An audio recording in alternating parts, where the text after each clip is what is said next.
why is IVOXY wanted to do this, right? So um, we as a VAR are very picky about who we work with.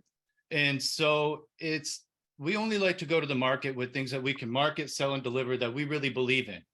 And so for me, being a network guy since the early 2000s, I've deployed many network solutions, transparent firewalls for east-west traffic, routed firewalls for north-south, set up taps and span ports for various tools and different manufacturers. None of them can do what Guardicore Akamai can do. From a high level, we can block layer 2 in between devices. I can't do that with hardware. We also get line rate protection. I have a lot of customers that do have east-west firewalls. Well, now we're running into bandwidth constraints to where if, say you got a 5 to 7 gig firewall of throughput, what happens when you outgrow that? It's another piece of hardware that you have to then maintain, keep running maintenance on, and worry about having to upgrade that in the future as your company grows. Another one of these big things is, you can see every process on the machines that you have the agent on. If you want to look for any errant process that it's running on any machine, you have it right at your fingertips in the dashboard. Another fun thing is you can see every port and protocol coming out of the machine. So whether that's and I say machine because it could be a Linux machine, it could be a Windows machine, it could be a Mac.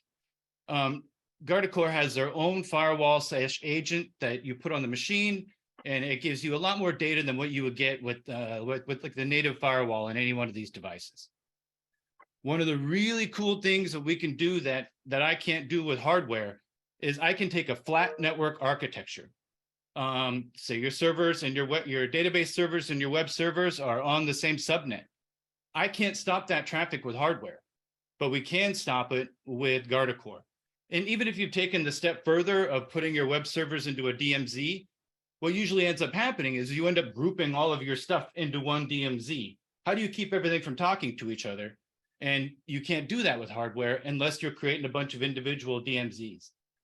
So anyways, this is why we really love it. Me being a network guy, I saw this solution and I go, I can't do this with hardware, and things are changing. I need to be able to do firewalling in the cloud, and I need it to be fast. And what's faster than line rate? So everything else to me is like an extra add-on of a nice thing to have. But other than that, it's a really great solution. I've deployed it several big customers that are very, very happy. And so I would like to hand it over to the Guardicore Akamai team to show you how it works. Great, thanks a lot, Jeremy. And let me go ahead and share my screen out. So we're going to do a couple of things today. We want to talk about the values that Jeremy just mentioned. In addition to that, we'd like to talk about seeing this solution actually in action. And to do that, we're going to frame the discussion around a ransomware attack chain. We're going to go into some detail around this, but typically in terms of ransomware, we sort of hear things around like, what type was it? Where did it come from? Who wrote it? Who attacked? These types of things. However, really malware in and of itself is only the beginning. And by reviewing the attack chain process, we can understand how we can break that up to drastically decrease any sort of likelihood that you will have of being exposed to that attack, as well as like any sort of impact that attack may have within your environment. And so with that, let's go ahead and jump into this. So I'd be remiss if I didn't mention that, while I came from Guardicore, where we focus on segmentation, we were acquired by Akamai, and this has been since over, say, a year ago. We're getting close to a year and a half in terms of the time that it's been. And this is a fantastic joining of forces for a number of different reasons. Just kind of zooming out and looking at the macro view of this, we can see that the Akamai ecosystem has a ZTNA framework or zero trust capabilities with regard to things like multi-factor authentication and VPN replacement and enterprise application access, as well as secure internet access through web gateway capability.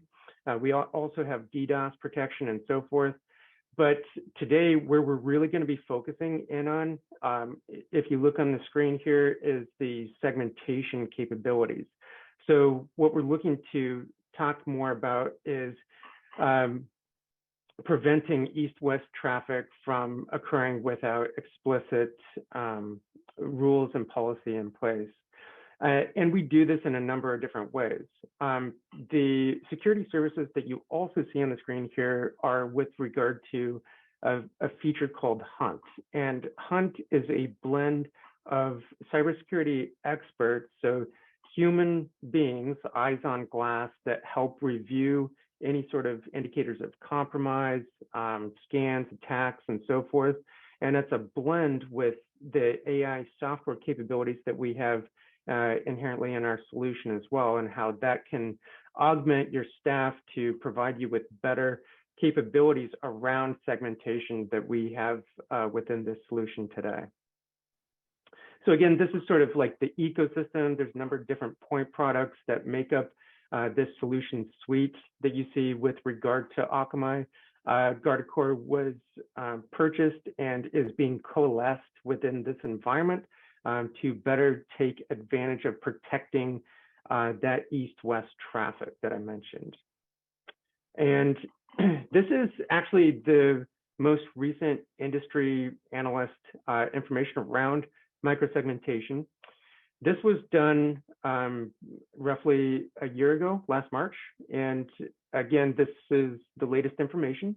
This is from Forrester, and Forrester rates Akamai Technologies as having far and away the industry leader in terms of technology, vision, and different capabilities. Basically, what Forrester noted about our solution was that we have a flexible security tool that goes beyond just microsegmentation. Excuse me, that's a key advantage that we have over a lot of our different competitors in the industry, because we have a reputation service, because we have a deception service, and we have the Hunt capabilities that I mentioned before. In addition to these, we have an infinite labeling system, and we have a dedicated firewall that is not an operating system-based firewall. We'll get into this a little bit more as we talk about the solution in detail later in the presentation today.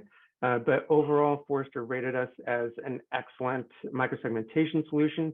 If you're looking at microsegmentation today, you should look at our Akamai Guardicore segmentation technology. And getting into the actual attack chain, what we did was we boiled down the attack chain process into these 4 identifiable categories. And what these represent is different stages within this process.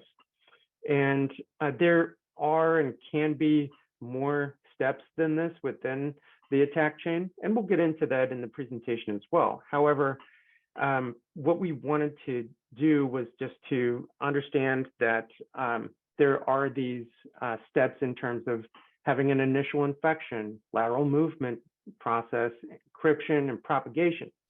And there is what's considered to be like an initial breach.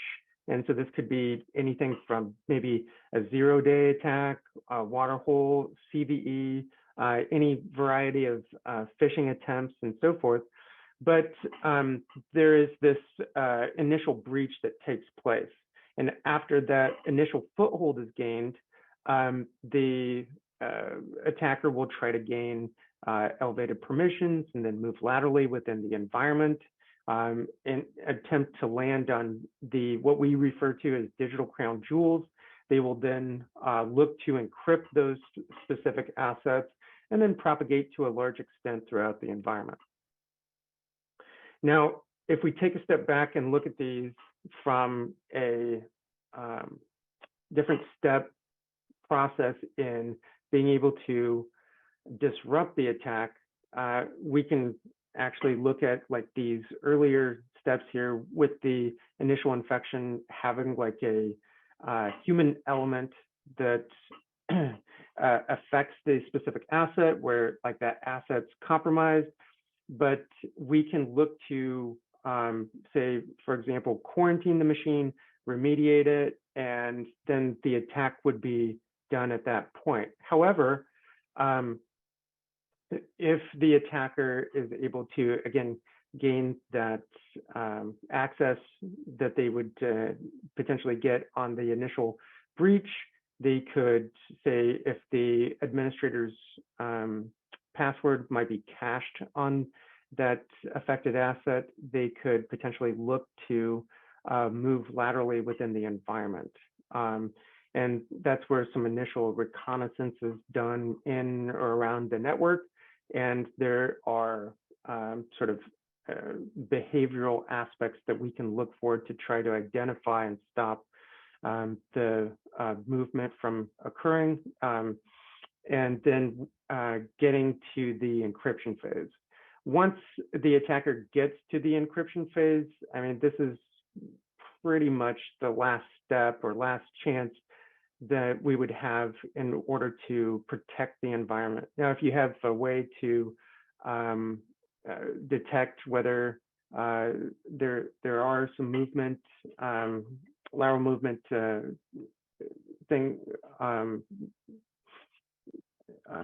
critical things that are taking place in the environment, and the encryption is taking place, you could stop the attack there before a catastrophic event of that encryption propagating to a large extent throughout the environment, and then the attacker demanding a ransom.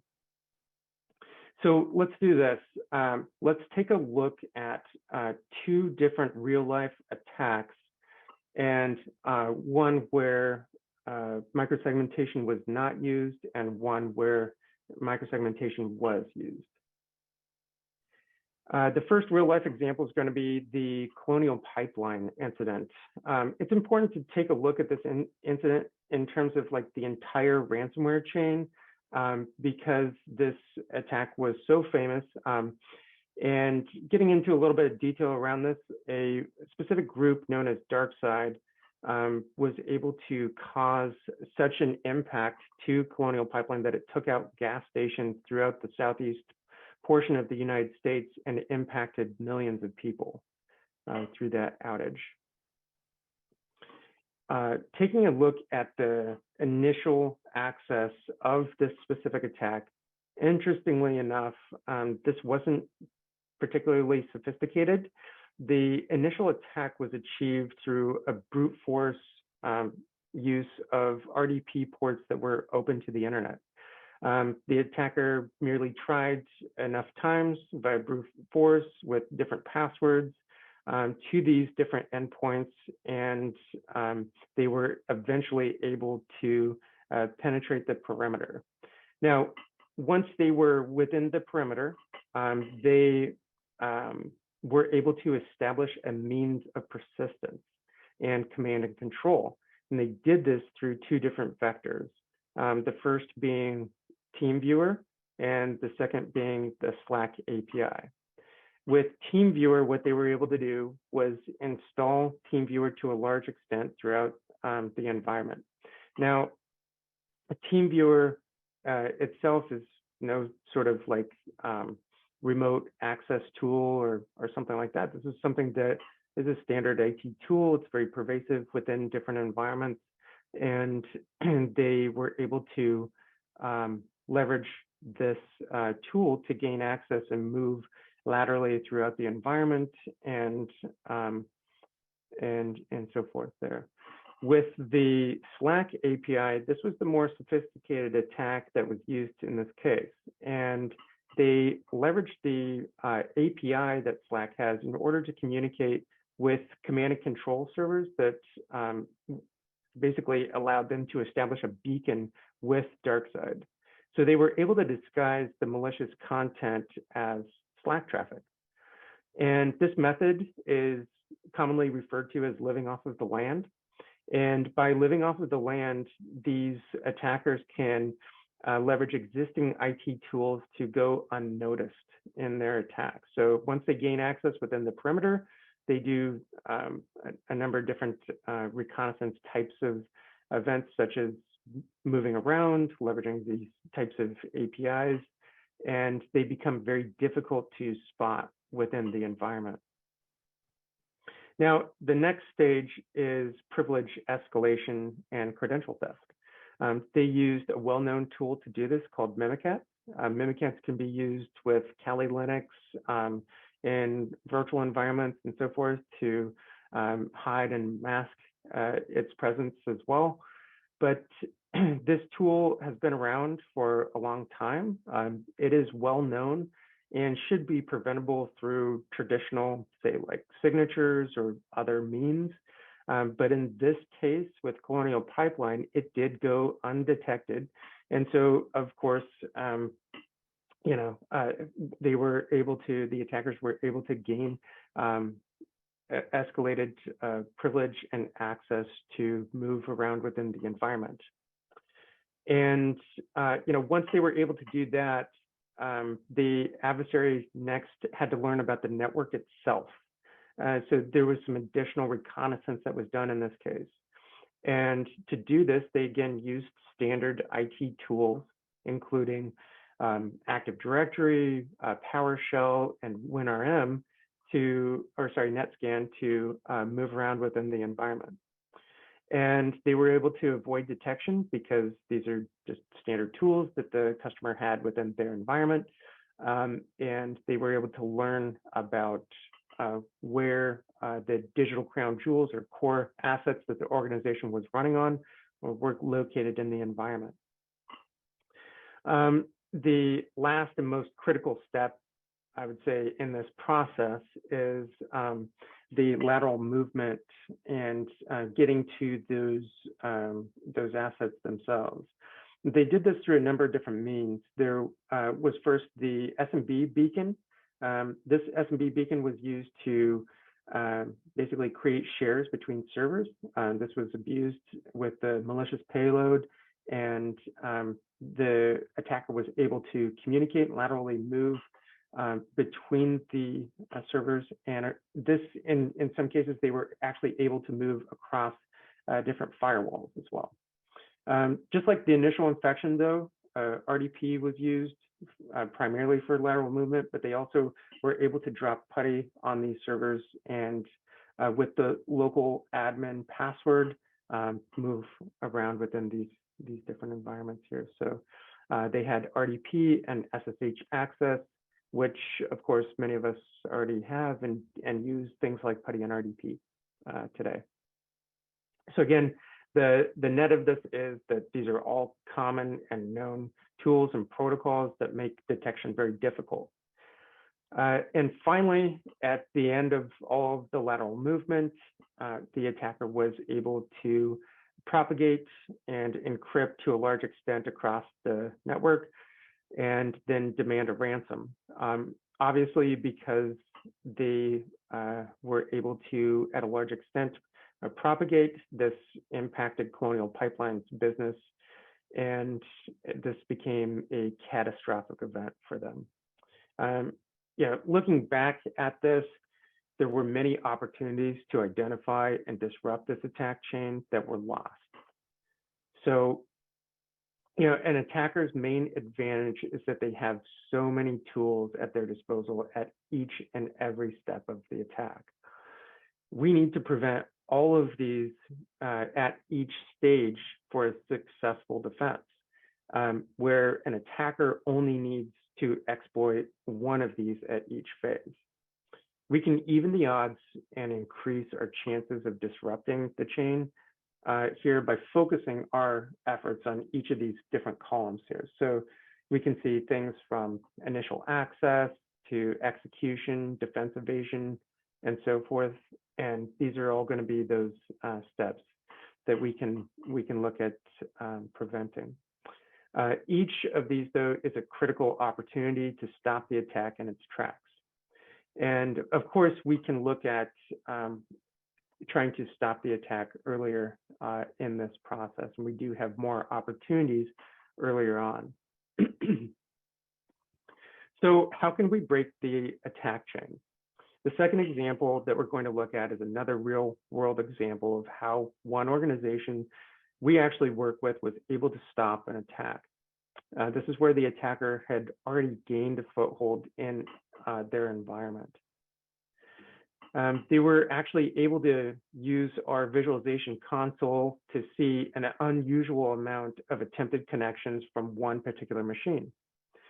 As in the previous breach with DarkSide, RDP was used to try and move laterally within this environment.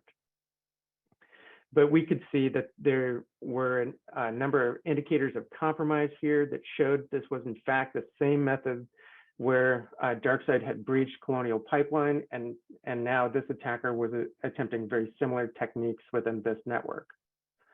And this obviously behaviorally does not look correct here. This should not happen, like where a particular machine is just spraying out RDP requests within the network, but this is what they saw. And it made it a lot easier to spot when you have this type of tool within your environment to give you an opportunity to stop this early on. And as it turns out, what they were able to find was that one employee took their laptop home. The laptop was then infected through RDP, and then they brought the machine back into the corporate network. Once they were back inside the corporate network, the ransomware had already taken a foothold with the initial breach and was ready to begin propagating throughout their entire environment. And again, this was using RDP. Now, this could have been a point for catastrophe. However, this particular customer had policy in place that disrupted the attacker before the propagation and encryption phases could ever start. And here's how they did that. The rules that were in place prevented communication between laptops over RDP and SMB.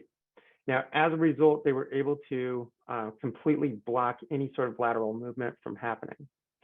There's no real scenario where this type of communication is ever required, and it just shouldn't happen. Endpoints should not talk to other endpoints. Laptops should not talk to other laptops. We're looking at a one-line blocking rule that's put in place. We're looking at all of the different assets that are labeled laptops for source and destination. We're looking at just a simple blocking rule put in place here for TCP 3389 and 445. And then we're also allowing those endpoints to continue to do their job. So, this really what this does is it blocks a long time loophole within environments that has been a known method for ransomware propagation and has been a attack technique for a long time. And with this one rule, we can close that giant loophole in network connectivity that's, again, been open for far too long. And again, like the net of this is that with this policy, it provides risk reduction and blast radius reduction without business disruption.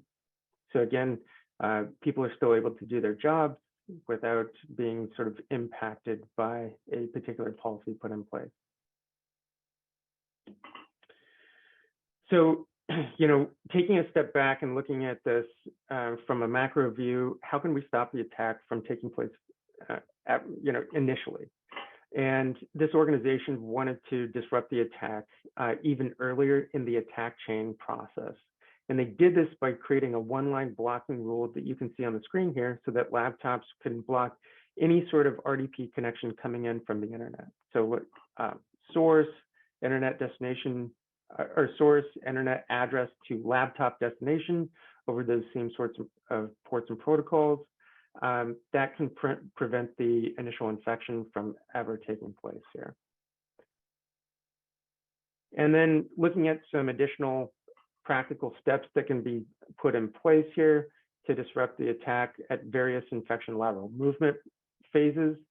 are things like putting general environmental blocking rules in place here. So we can prevent SSH, RPC, SMB, WinRM, and RDP from running within an environment just at will.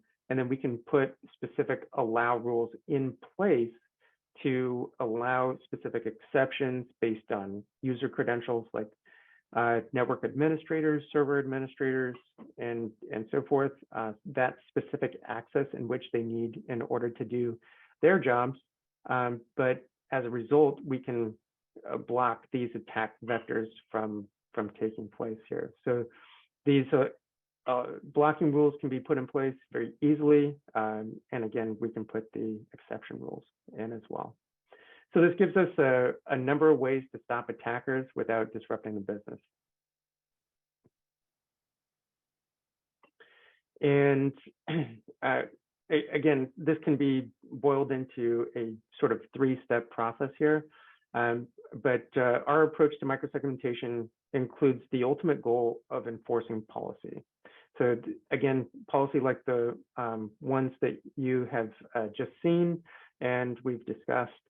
The policy, essentially what that does is prevent attackers from moving throughout those different stages of the attack chain without impacting business. And getting to policy requires a couple of different things that you can see on the screen here. The first is going to be visualization. So we first have to see everything holistically within the environment, which we do, and I'll show you. And then we have to understand application dependencies and how those different workloads communicate and work. And then we can basically peel off additional communication and prevent those attack surface areas and reduce those from ever happening. And with that, I would like to show you a demo. And maybe before I kind of jump into this demo, Jimmy, are there any questions, or Jeremy, are there any things that you'd like to point out? No, I haven't seen anything in the Q&A, but what you're going to see up here is going to be like a very powerful thing where you can, from a network standpoint and from a system standpoint, you're going to see this entire network mapped out, you know, what ports are going in and out of which machines. And that's, you don't really have any tools that can show that to you. So, you know, it'll be pretty fun to see. But if you do have any questions, please feel free to throw it in the Q&A. That way we can answer them. We can show you around, or we'll have a little bit of time to kind of play with it a little bit if there's something you want to see in more in depth. Yep, exactly. And let me just log back into this. My session timed out.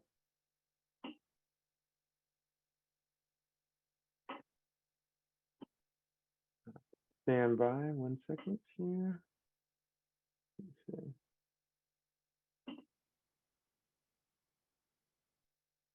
I think I got logged out. So one second. Let me just pause this.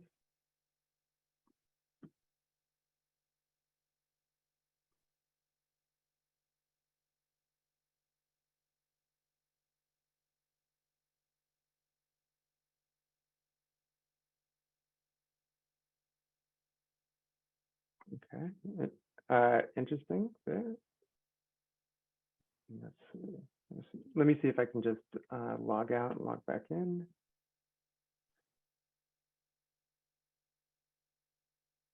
We have a timeout on this, and looks like I got caught with that timeout.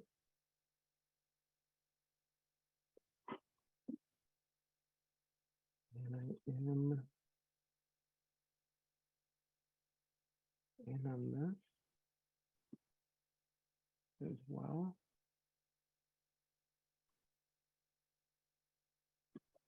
All right, let me show maybe a different way here.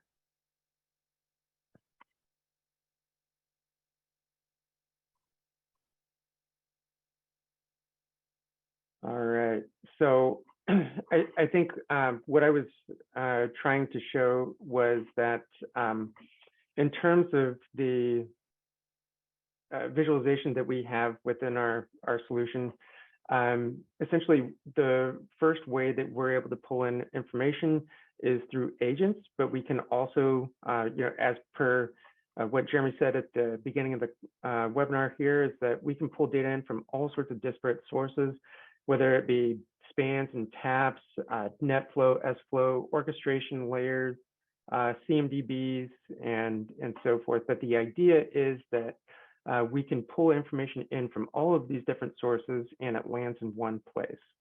And we're able to visualize this within our maps. Now, maps are going to provide you with near real-time information as well as historical content. We can typically go back 60 days, fully featured, in terms of detail, and we can go back further than that, really as far back as you need, provided upon request. And what we can do is we overlay labels on top of the specific assets based on use case criteria. So, for example, maybe you're looking at specific cloud platforms like AWS, Azure, or Linode, and you can certainly create labels around those so that you look at maybe on-prem assets versus cloud assets. And again, labels are ways to help you see and visualize the different assets, whether they be within the same data center, whether they be in multiple data centers. They're just different views of how you can look at these different assets. So you can see like maybe there are sort of compliance requirements. You can put compliance, say like maybe it's GDPR. It might be PCI compliance or whatever that compliance may be. You can certainly include that within labels. Maybe it's geographic regions like site A, site B, or maybe even different floors within the same site or different buildings within a particular campus. You can organize and leverage labels however you see fit. Labels can be automated as well. We have a lot of different capabilities around AI recommendations for labels, and we can also import existing nomenclature that you might have within a CMDB into our labeling system here. And then we can use that to create policy off of. But the idea with this is that we are able to go down to the process level. Let me see if I can get back into some of the different screens that we have here to see if we can drill down within these.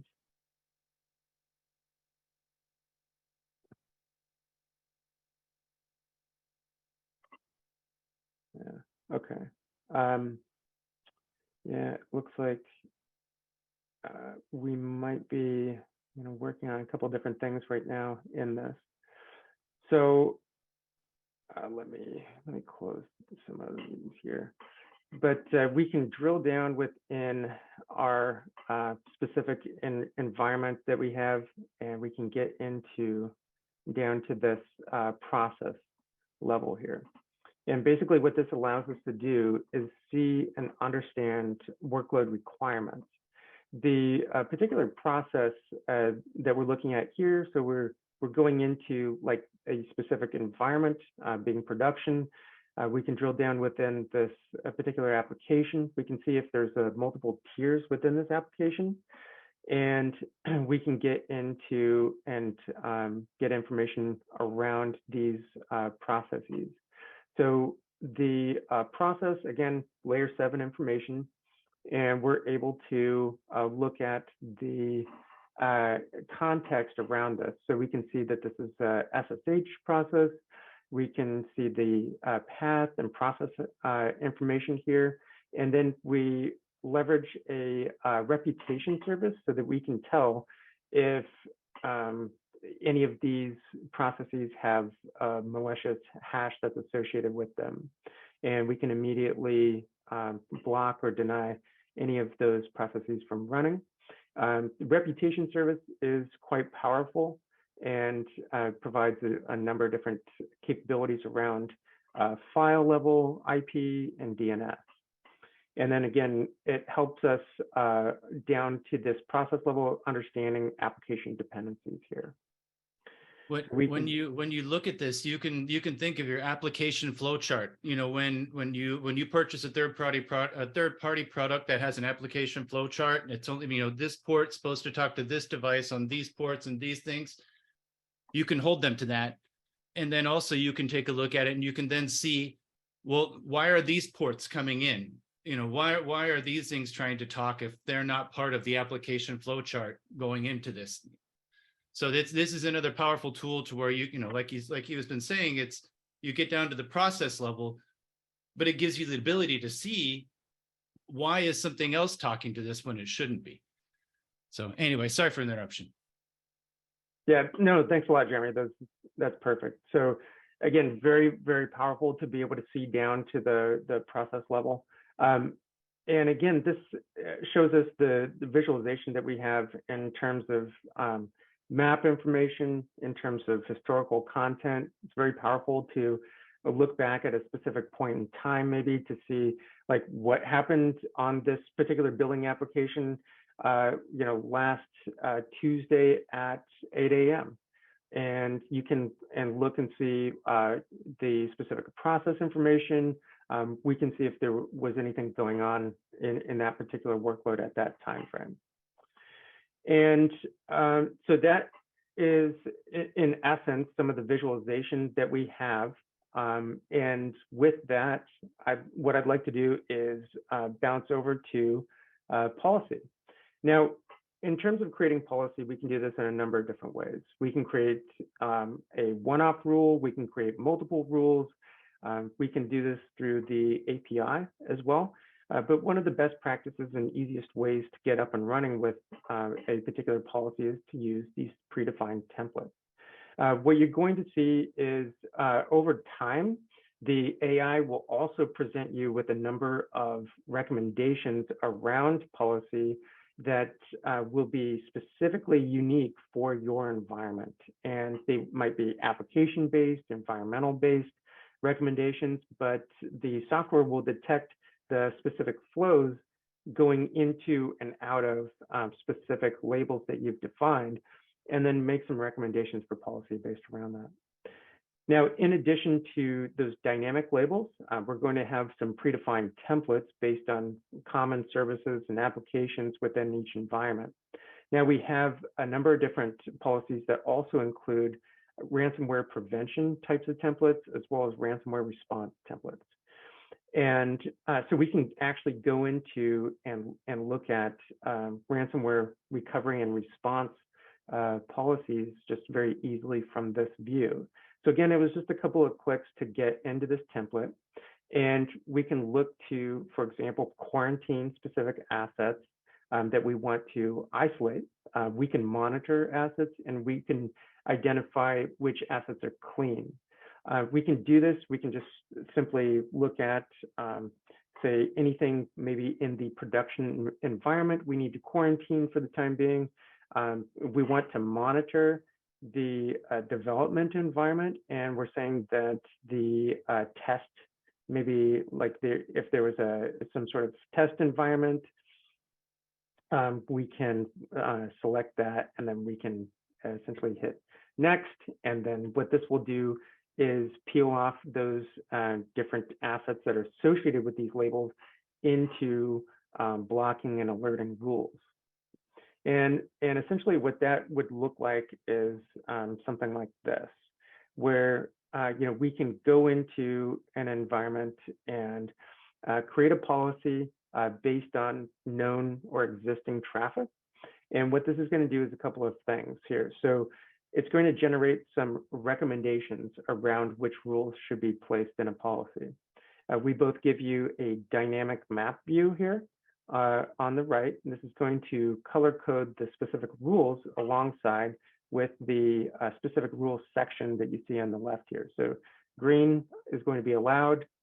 We will notate specific traffic and allow that. Alert will be amber and we'll monitor that traffic. And then red would be, we will just simply block that traffic from running.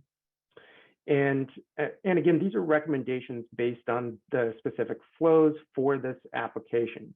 So with this, we are looking specifically at the billing application.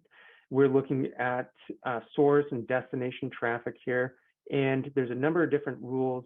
There's 17 rules, in fact, that indicate this specific application is communicating with common services within this environment, specifically Jumpbox, and then with the Centra application, as well as with the internet. And we can actually define whether we want to allow or deny based on not just the labels, but we can actually go down to specific processes as well. And then we have ports and protocols in addition to this. It's worth noting that we can also create rule-based access control based on, say, server administrators, network administrators, and so forth. But by and large, what you're going to see here is that we allow specific traffic, and then we will alert on any new traffic. So we've detected that all of these specific flows are valid. We can then just simply allow those, and then we can alert on any new traffic here. And Jeremy, is there anything that you'd like to touch on further with regard to like rules or anything? No, if you wanted to zoom in farther into the billing app, just so that way, I believe there's more than one box in there. And so, yep. And so zooming in on that is you're putting a ring around your application, and then you're only allowing in what you think should be allowed in. And so if you wanted to think about this in terms of deployment, you would have your allow rules for what you think is supposed to come in, and then you would have an alert rule for anything else. So then that way you're doing your deployment, it's not I just stopped some business critical things from going through that I didn't know were going through. It would be I'm going to alert it. I'm going to find out about it. I'm going to track it down because I can find it. I can find it by the IP address and the port that it's coming from. I can find that on my network. And then I can look and see if this is an actual business critical process, or if someone's running something under their desk. Or hopefully that's just someone running something under their desk and it's not something more malicious. But yeah, I just wanted to make sure, that was emphasized. Thank you. Yeah, perfect. So in terms of what I really want to display in this demo today is the visualization, is understanding workload dependencies. This is part of that. And then applying policy. So we've done that through maps, talking a little bit about labels, looking at policy, but we have another means to actually help and assist you with creating policy, and that is something called Insight.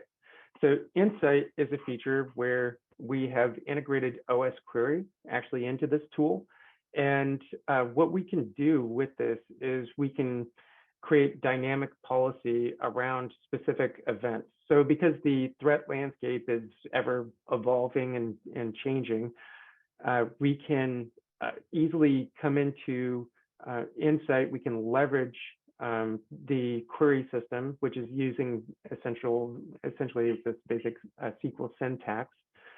But we can look for specific maybe security updates around Windows machines to see if they're patched for a new CVE that comes out.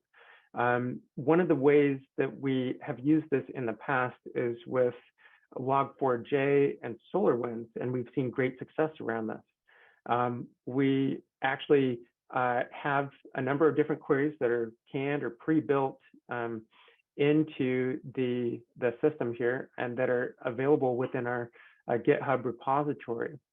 This is an example of one of these queries, and all I did was copy and paste this from our GitHub repository, put it into the query.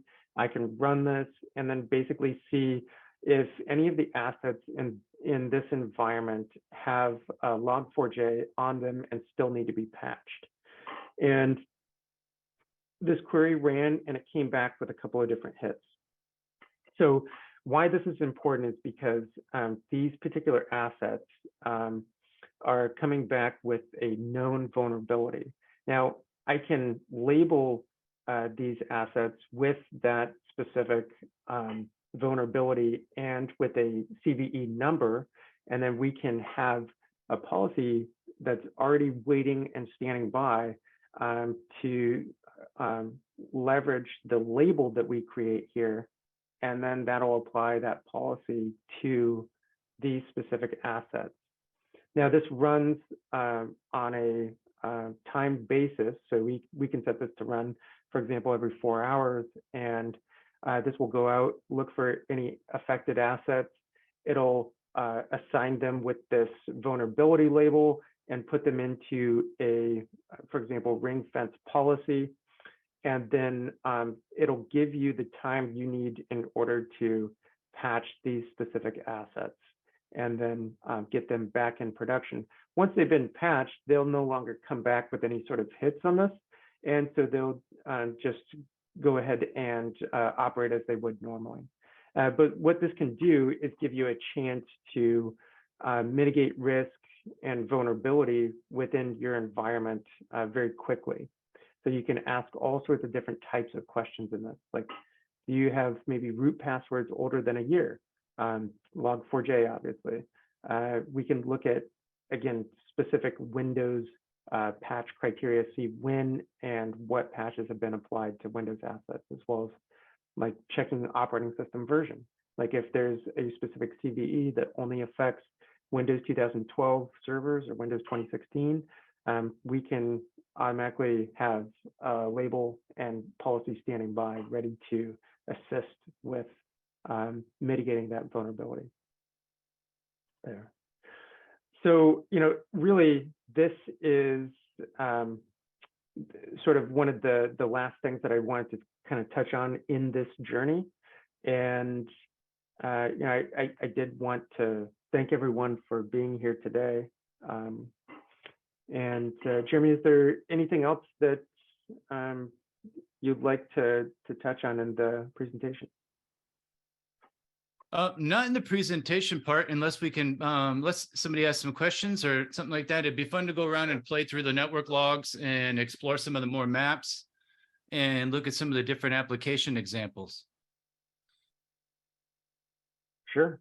Yeah. Are there any questions, comments?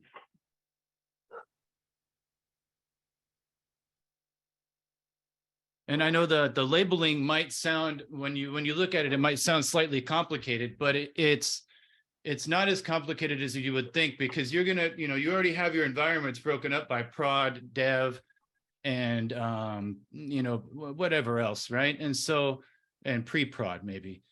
So you're gonna have servers that are labeled based on that, and so you can easily create custom labels, custom wildcard labels, to where it's already going to separate things by geography, if you're using a geography notation in your host names, or and then what the function is, if you already have that. So yeah, when I first got into this, I was like, oh man, that's a lot of labeling. But then I found out as I went through this is that I'm going to use the labeling of the host names. Yeah, exactly. And again, there are a number of different ways to automatically import a number of different labels. So I would say that our integration with other vendors, like for example, with AWS and Azure, with VMware and so forth, allows us the ability to leverage this orchestration layer and pull in these labels dynamically. So that you're not having to go in and do this as a manual process. While you can certainly do that, you can see right here, like these labels came in from the orchestration layer, another from the AI layer, and then there's some user-defined labels as well. So these can be pulled in a number of different ways. Again, CMDBs are a great way to do it, but it doesn't necessarily have to be that. And we can help with automation around like the orchestration layers with the operating systems and so forth. So it's an easy way to bring in labels.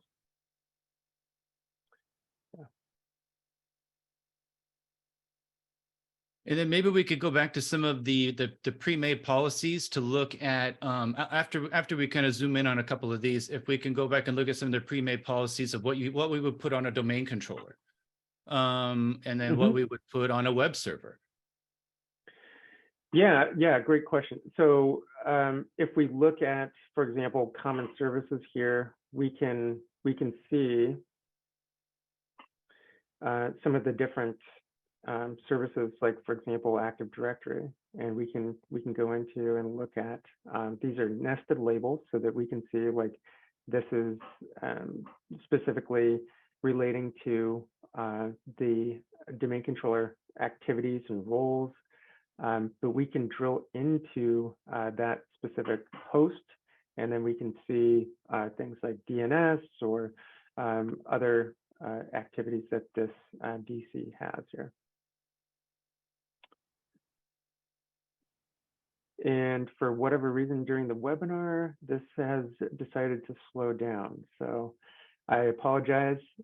Normally this is, it comes up much faster. But yeah, maybe we can pivot from looking at the DC over to the policy information here. And okay, that's going to take a while. Let's go ahead and go over to this. So, okay, yeah, so we have a number of predefined templates here. We looked a little bit at ransomware, but I would say one of the easiest ones to create is going to be the ring fence of a particular application. So this is a straightforward block and tackle type of policy to put in place here. And I think it's important to note that we actually don't block any traffic to start with. So I just essentially hit next, it goes out, it detects the specific traffic flows, both traffic coming in, the ingress and egress, and then it provides you with some recommendations. And again, these are recommendations. You can remove or add or modify any of these. But these are rules that are automatically generated based on flows that are detected. Yeah. Any comments or questions around this so far?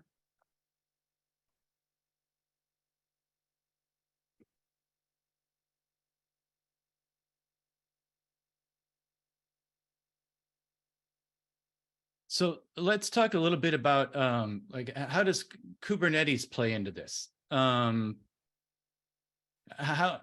does Guardicore integrate with that in containers? Yeah, great question. So we've had visibility down to the process level for Kubernetes since version, for say the last two releases that we've had.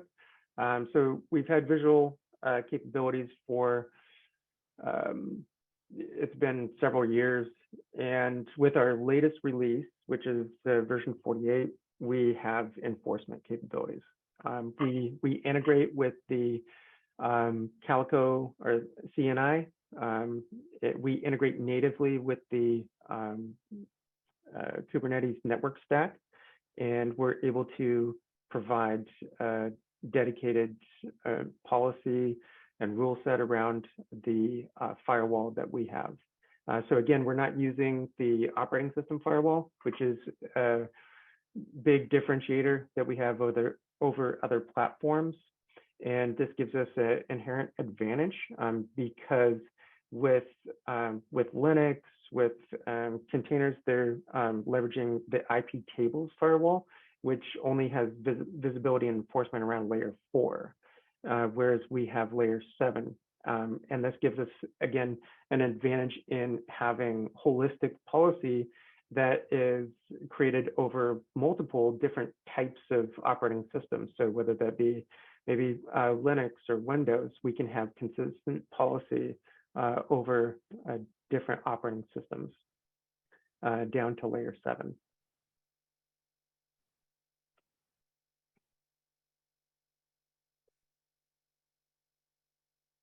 So, and I don't think I'm able to show containers at the moment, but we can certainly follow up with anyone that would like to have a container discussion, demo, visualization, so forth. I'm happy to do that.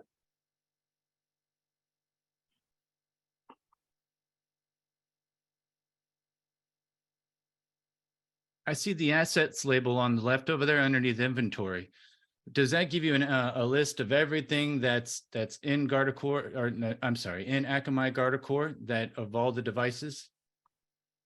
Yeah, these are different, basically different hosts, different servers that have been added to the agents list, and we can actually go into and look at the information around these specific assets that have an agent applied to them.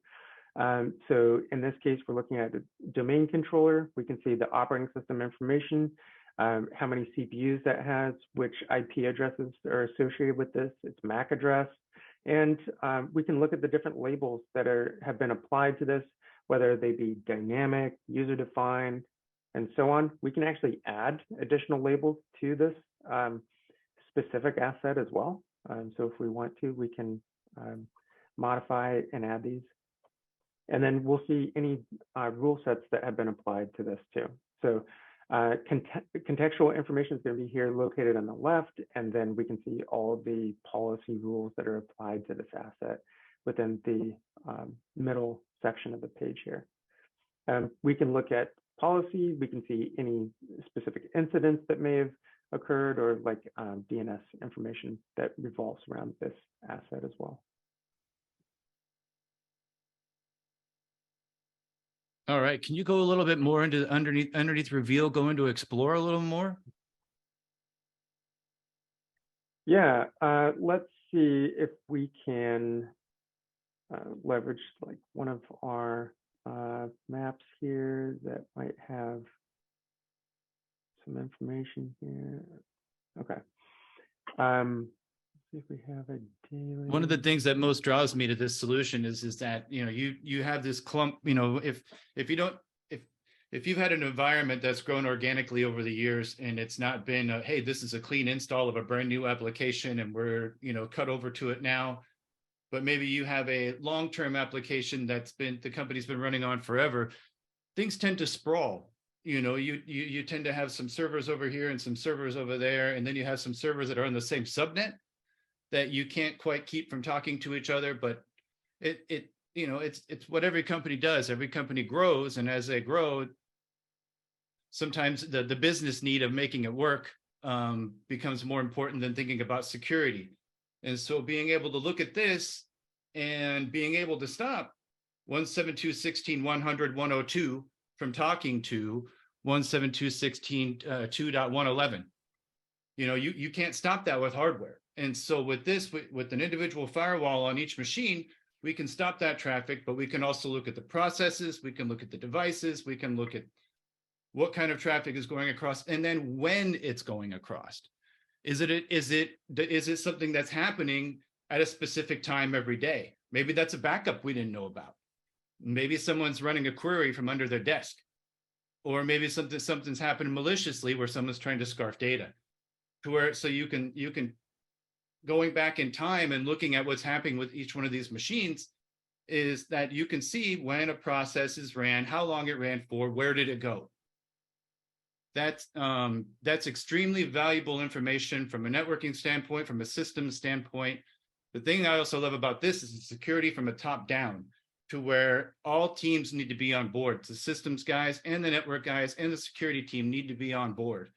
And in order for security to really work, everybody needs to be on board. So yeah, I just wanted to show that and share that. And then, you know, just the timeline factor of finding, I'm having this process is beating up my machine every night at midnight. I don't know what's happening. I don't know why it's happening. I have a lot of customers that come to me and say, oh man, this thing is hitting my machine every Thursday at 11 o'clock, the network goes down to this machine and I don't know why. Right. Well, let's look. Let's go back in time and look and see what's going on with the machine. We'll see what's hitting it from the outside, or we'll see if it's sending something out. That's some of the real powerful stuff from this that I like. I can't think of any other tool that really gives me that. Right. Yeah. And, you know, hopefully this is showing a little bit of what you're speaking to, Jeremy, in terms of like we're seeing, again, layer 7 information, process to process communication. This is taking place from a particular jump box asset. We can identify this asset. We can get timestamps around this. We can look at and see the specific users that were accessing the jump box from an Active Directory perspective, and then we can see they're using a web browser and they're connecting to the load balance server here and connecting to a specific database. And we can actually look at the flow table information. We get source and destination traffic. We can see port and protocol, again, how many counts there are. And we have these really handy CSV export buttons in a lot of the different locations of this solution, as well as we can export to PDF. We can link with syslog servers. We can export to Slack and email as well. So there's a number of different ways that we can provide this level of information. And again, this is what is sort of the hallmark of the solution, is that it is lean, lightweight. We're only using on average 1% of a CPU. We're using roughly 200 megabytes of RAM. We're going down to the process level. We're not doing deep packet inspection, so it doesn't require the additional overhead that DPI would use.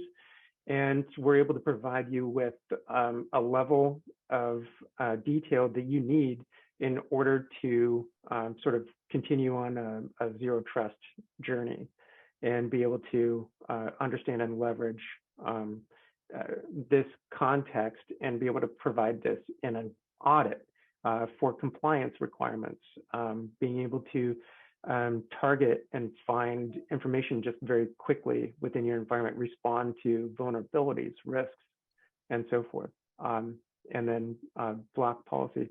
This is a added layer of something that we can actually also prevent data exfiltration around. So the perimeter firewalls are great. Keep your perimeter firewall, whatever that may be. But then you can leverage this on top of that. And again, the same sort of value proposition would go to EDR, like keep your EDR solution, but use this in addition to that, because there's things that perimeter firewall doesn't do that this does. There's things that this does that EDR doesn't do as well. So again, they're very complementary in how this can be leveraged.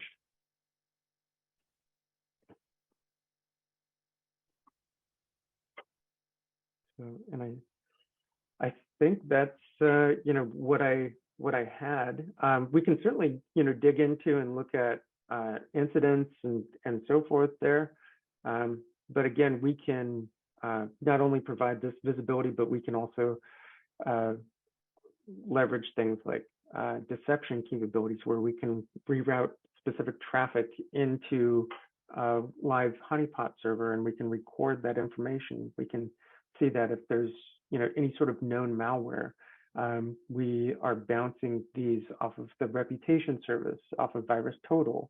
So we have both internal and external validations that we're checking with. And then as time goes on, we're coalescing tighter and tighter with the existing Akamai solutions and providing greater capabilities around threat protection and so forth.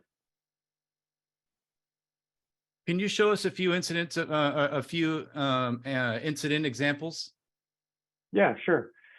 So within this talk today, we've mentioned a little bit around lateral movement, right? So this is something that we can see within this tool, and with the different capabilities that we have around providing context and information for things like lateral movements. This is an example of one.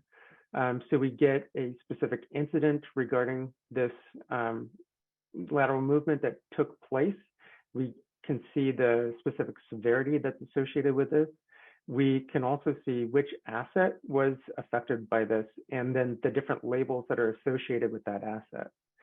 And of course, we get a timestamp and a number of different tags based on the different things that took place during this lateral movement phase of an attack. We record the complete process that happened here, in that we're able to see what protocol an attacker used to gain access. We can see which account they were trying to test or that succeeded. We can see, we get a response if the SSH attempt was successful or not. We can see if there was any sort of, again, files that were downloaded or used or executed. So again, like this process backdoor was downloaded, executed, a process was started, and it started on a specific port, which is defined here. And we can see kind of each phase of this. We can export this to PDF or a printable version. We do have a small packet capture data that we can also provide as well. And then we can look at some of the session recording of the actual steps that took place here, along with timestamps when this occurred. So this is something that anybody could then export a PDF and hand it to the security team, or hand it to the auditor, or hand it to an incident response team. Exactly. Yeah, this could be invaluable because this gives such a level of detail, that traditional means really just doesn't have, right? Like VLANs are great, but a VLAN isn't going to provide this level of information. And the VLAN won't tell you about layer 2 either. Exactly. Yeah, so let's see, we are looking at, like, there's file information here. We can actually, download this. We can bounce this off of VirusTotal. We can look at a lot of different information around, like, size of this. And so we can get additional details here. And then we can see. Oh yeah, go ahead. Yeah, go ahead. Oh, I was going to say, so say I think this is awesome. What would be my next step as a customer if I wanted to do a proof of concept?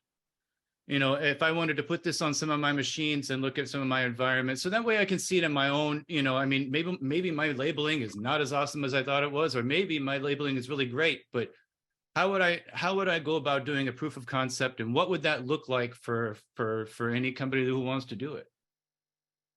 Yeah, so a proof of concept is really easy to get started with.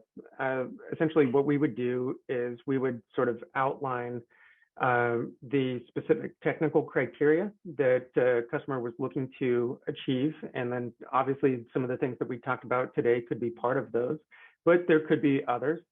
And we would define the specific workloads that they want additional information on, or want additional security around, or context, because we can provide things from, maybe you just want visibility into your environment. Maybe you just want to be able to see what process is talking to what process, or where is the specific file or application located. We can provide you with all of that information.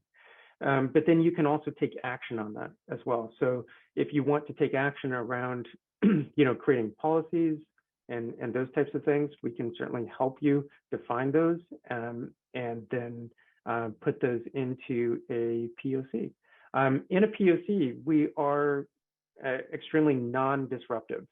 And what I mean by that is that we can go into a production environment with a POC without any sort of friction, without any sort of reboot or maintenance window requirements there. So, and again, we are extremely light, so we're not going to create any sort of additional overhead. So I know a lot of customers may have PTSD around agent deployments, right? So that's been an issue in the past, and it's something that our customers during POCs are able to move forward without having the same sort of past issues that they've experienced. So it's been quite positive, and it's been very easy to deploy these agents either manually or through any sort of automation tool. And then within a couple of hours, we have deployed a number of agents on workloads through maybe on-prem and cloud deployments, and then we're able to report back on that information. And then we could potentially apply a non-disruptive policy on those assets where we allow an alert on traffic. So we're monitoring, but we might not be blocking anything. And again, ring fencing doesn't block anything to start with. We let the agent soak. We provide you with complete visualization. We help you understand those dependencies and application workload communications, and then you can apply a monitoring policy based on those. So again, production, not a problem. A lot of customers are really happy with our ability to come in and simulate what blocking would look like. And then, so as far as deployment models, I know this can be run as software as a service, where it's, where I have a portal to log into on the internet, and then I can, to where I have that. Can this also be deployed on-prem if I have security concern, extra layers of security or government, or can I run this application internal? Yeah, if anyone's cloud adverse, that's a great question. We do have an on-prem version of this. Yes. Yeah, so everything that you've seen today in terms of like the interface, you could experience also from a on-prem instance. Typically, what we're doing though is we're deploying SaaS. So by and large, we will look to use that as status quo, and then we will deploy that as a specific isolated tenant within GCP instance. And then, so what if I just wanted to, what are the options? Can I just deploy this in my data center, or can this also go on end user laptops? Yeah, great question. So we typically look at the digital crown jewels of an environment first, and we would deploy, say, roughly 200 seats or more of server first orientation, but we could certainly look at deploying endpoints and so on. Like within the example that we used, where an employee took their laptop home, they got infected through RDP, brought it back into the corporate environment. Yes, we can put rules in place to prevent those from ever happening, but we would also recommend deploying agents on endpoints too. Yeah, great point.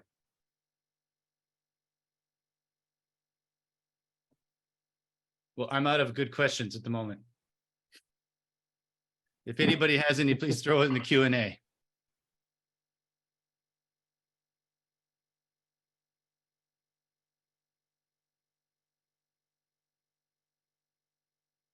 Let's see, do we have anything coming in?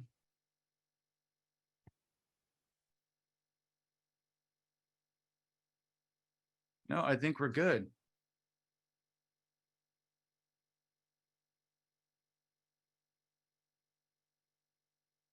All right.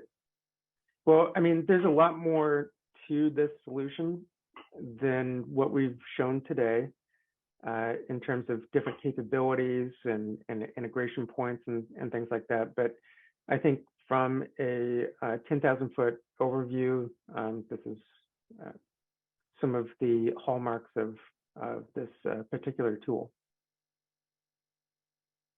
Yeah, well, we can give everybody a little bit of time back, and I want to thank everybody for their time. And then, yeah, feel free to reach out to your account manager. They have the Northwest team here with Heath and Chris, and you should know your account managers from IVOXY. And yeah, Jimmy, did you have anything that you wanted to add? Nothing for me. That was great, guys. All right. And then And then Jimmy, are we sending up a follow-up email afterwards to where with contact information for everybody? Great question. We will be following up. I believe that will be on the Akamai team. But there absolutely will be a follow-up that will include the recording. Yeah, I would highly encourage anybody who's even thinking about this to at least try a POC just to see, and then you might find out things about your environment that you didn't quite know. It's a very know thyself moment when you do this. You definitely get to see everything. So yeah, thank you very much, everybody, for your time. Yeah, thanks so much, Jeremy. Thanks to IVOXY for allowing us to be here and present. I really appreciate the time. Thanks.